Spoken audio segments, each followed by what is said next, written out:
안녕하세요. 오랜만입니다. 저는 MTX 주사를 맞고 다행히도 한 번 만에 임신 수치가 6으로 떨어져서 현재는 회복 기간을 갖고 있습니다. 오늘은 화유인 줄 알았다가 결국에는 자궁 외 임신으로 결론이 난 저의 경험을 영상으로 정리해 보려고 합니다.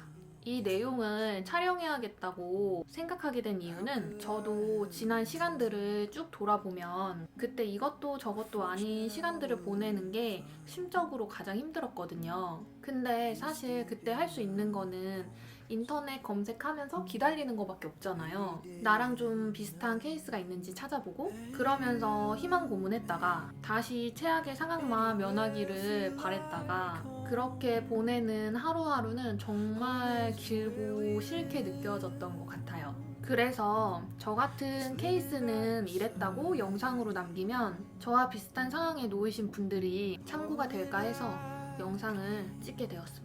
저는 1차 피검이 14점대로 낮게 나왔어요. 임태기도 좀 연한 편이었기 때문에 1차 피검할 때 많이 불안한 마음이었어요. 역시나 14점대로 낮게 나왔었고요. 그렇게 일주일 뒤에 2차 피검을 하게 됐죠. 2차도 72로 더블링에 실패했고 3차는 4일 뒤에 187이 나왔어요. 사실 이때도 더블링에는 실패한 수치였긴 했지만 계속 오르고 있었기 때문에 작은 희망을 품고 제발 확 올라줘라 하면서 4차 피검을 했어요. 이때 난임병원에서는 이미 정상 임신으로 보지 않았고요.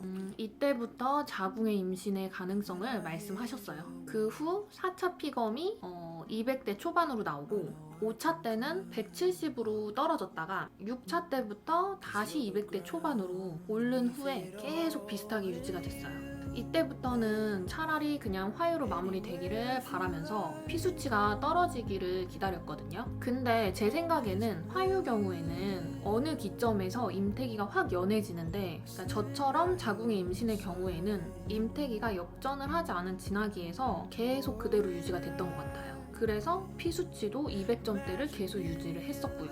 200점대에서 더 오르지도 떨어지지도 않았어요. 저도 인터넷을 많이 검색을 해봤을 때 자궁의 임신은 피수치가 높게 나왔는데 아기집이 보일 만큼의 수치가 나왔는데 아기집이 보이지 않을 경우에 자궁의 임신을 의심을 한다고 많이 나와 있더라고요. 그래서 화유의 가능성을 두고 계속 피검을 했었는데 마지막 3차 병원에 여쭤보니까 자궁의 임신 경우에도 낮은 피수치에서 계속 떨어지지도 않고 오르지도 않고 계속 유지가 되는 경우가 있다고 하더라고요. 아기집이 보여야 하는 수치인데 보이지 않을 경우에는 차라리 이거는 자궁의 임신이다 라고 확실히 진단을 하고 치료에 들어가는데 저처럼 수치가 낮은 경우에는 아무래도 여러 상황을 놓고 생각을 해볼 수밖에 없다 보니까 진단을 받고 치료에 들어가는 데까지 시간이 많이 지연이 됐던 거죠. 그래도 이 경우에는 MTX 주사를 여러 번은 맞지 않아도 되기 때문에 그 부분은 어떻게 보면 다행이라고 할 수가 있는 것 같아요.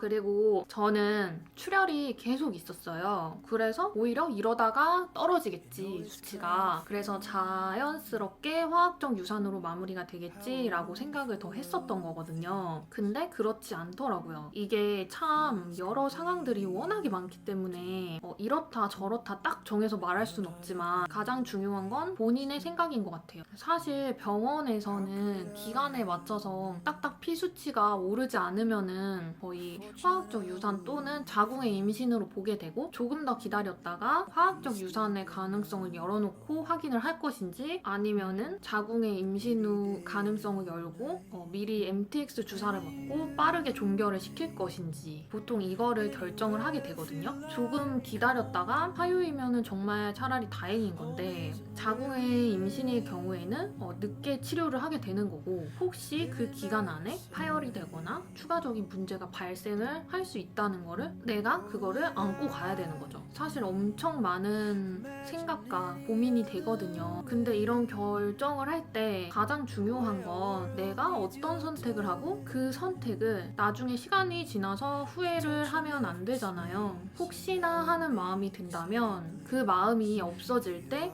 치료를 받는 게 저는 맞다고 생각을 해요. 그렇지 않고 나는 이 상황을 빨리 마무리하고 싶다라고 한다면 사유의 가능성을 버리고 주사 치료를 시작해야 되는 것 같아요. 근데 이 선택이 진짜 어렵고 내 자신이랑 엄청 많은 얘기를 해봐야 한다는 거죠. 정말 다시 생각해도 너무 싫은 순간이었지만 이 시간을 버틴 만큼 나중에 오는 행복이 분명히 더 크게 느껴질 거라고 저는 생각을 해요. 정말 이런 경우가 너무너무 많은 것 같아요. 화학적 유산인 경우도 많고 자궁의 임신으로 보고 종결을 시키는 경우도 있고 시간이 지나서 기적처럼 아기집을 받다가 결국에는 정상적인 속도로 아기가 성장하지 못해서 아픔을 겪으시는 분들도 있고 그러다 보니까 몸과 마음은 망가질 대로 망가져 있고 회복 기간도 늘어나게 되니까 또 다음 임신 준비하는데도 많이 시간이 든다는 것 자체가 그 당시에는 용납하기도 싫고 막 부정적인 생각들이 많이 들게 되거든요. 내가 후회하지 않을 만큼의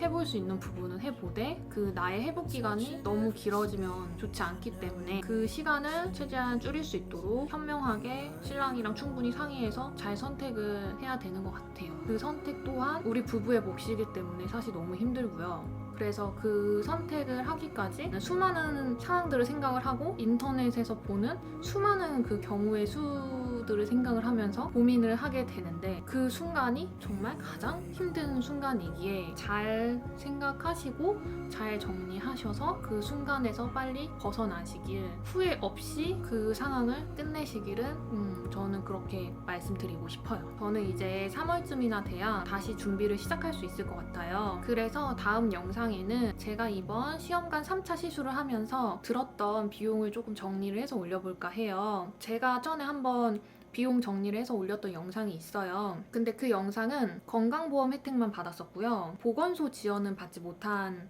상태여서 지원을 받지 못한 비용을 정리를 해서 올렸었어요. 근데 이번에는 제가 일을 그만두게 돼서 그 보건소 지원까지 받았거든요. 난자 채취를 위한 병원 진료비부터 난자 채취 비용 그리고 이식 비용 그 후에 이제 병원에서 드는 비용까지 다 정리해서 다음에 영상으로 만들어서 공유를 해보도록 하겠습니다. 그럼 다음 영상에서 만나요. 안녕.